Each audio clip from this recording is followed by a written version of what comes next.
স্পষ্টীকরণ প্রতি মুখ্য সম্পাদক নিউজ অবিকল।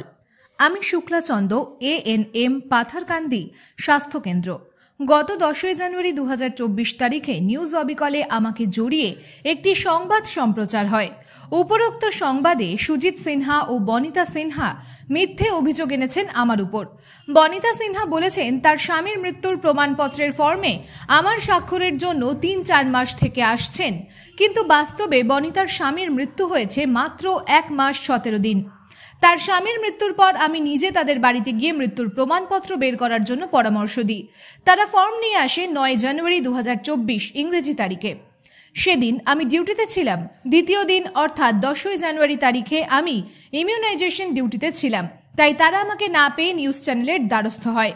এছাড়া বনিতা সিনহা ও সুজিত সিনহা অভিযোগ করেছেন যে আমি নাকি বনিতার 3 বছরের বাচ্চাকে দেওয়ার জন্য বলেছি।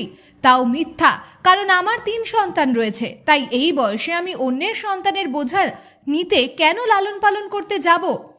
এর কোনো প্রশ্নই ওঠে না। বিনীত শুক্লাচন্দ, ANM শিবেরগুল।